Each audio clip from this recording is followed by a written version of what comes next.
So far, over 30,000 American soldiers have been injured in the wars in Iraq and Afghanistan.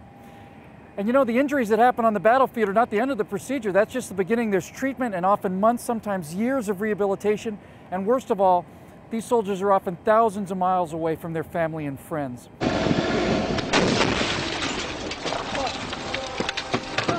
out, get out, get out!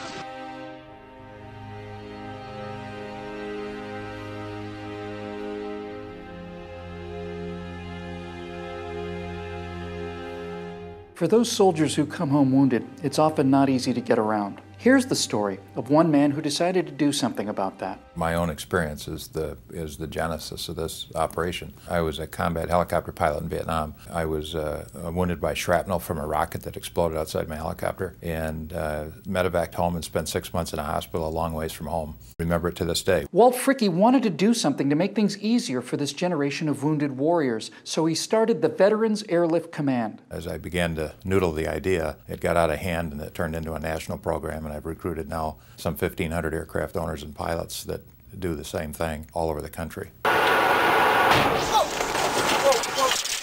Sit down. Sergeant First Class Michael Schlitz was horribly wounded while on a mission in Baghdad during the peak of violence in 2007. Basically, they hit my vehicle. When the rounds penetrated my vehicle, it just sprayed everything with that propane. Now for me, I was actually thrown from the vehicle. And I remember hearing the boom, you know, having some choice words going through my mind, but before I could even get them out of my mind, you know, I was already hitting the ground. And I remember hitting the ground and looking up and seeing my vehicle. I didn't see any movement. I didn't see my guys, and I didn't see the vehicle on fire or anything, and I just kind of laid there burning. Now, despite the fact that his grave injuries forced Michael to return to the United States for treatment, according to his mother, Robbie Schlitz, part of Michael was still in Iraq. If the wounded don't come back for the homecoming, they've never come home. My unit was coming home in mid-November of 2007, and I really wanted to go.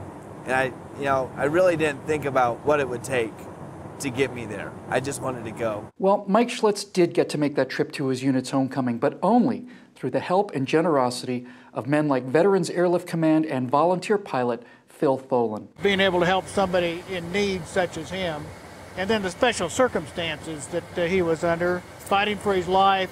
He needed morale, a morale booster.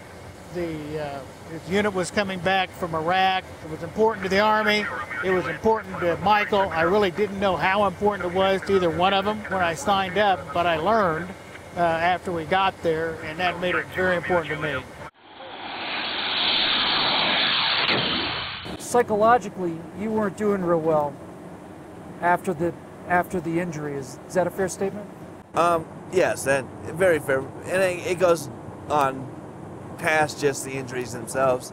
You have to, you know, find your own way to accept the injuries, and I was having some troubles accepting the injuries. You know, just the loss of hands alone, you know, it's like, that's devastating. For Mike to see him go back and see his buddies, and for them to look in his eyes, he's the same guy. They looked in his eyes and they saw the same guy. Michael's body's injured, but the part that makes him Michael is still there. It was allowing me to let them know that I was still the same guy, that I was doing all right, that I wasn't quitting, and that I'm still around. And it also allowed me to see them. Now, just as with Walt Fricke, who returned from Vietnam over 40 years before, it was being reunited with friends and family that helped Michael Schlitz speed up his recovery. None of that could have been accomplished without the Veterans Airlift Command. You know, to go, okay, I accomplished this, now I need to accomplish getting out of the hospital. And returning to San Antonio, I only stayed in the hospital for another month. You watch him in the last couple of years, what's happened to him. It's a tremendous part of his healing to have closed that loop. The volunteer pilots with the Veterans Airlift Command understand this, and they're donating their time and their resources to be a part of that healing. They're wounded because they were defending us and our freedoms. And anything I can give back, I want to do. The war's not over. People need to know what Walt's doing so that we can continue this operation. He's a savior in a lot of aspects. Without Veterans Airlift Command, I couldn't have done it. Not all the heroes are military. Veterans Airlift Command is the kind of grassroots Americans at their best. People, it is exactly that. And it started just a little kernel, little acorn. Now it's many oak trees. It's growing and providing a great service. It really is about your spirit and your soul. That's what wins wars. And so I think we tell these people, you know, if you're injured, there's going to be somebody there to take care of you. Sometimes it's a government.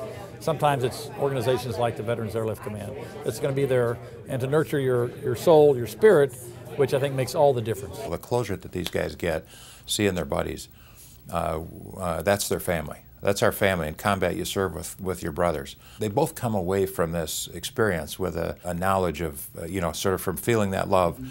These kids go back and tell their buddies, you can't believe the support that these guys showed us, what they did for us.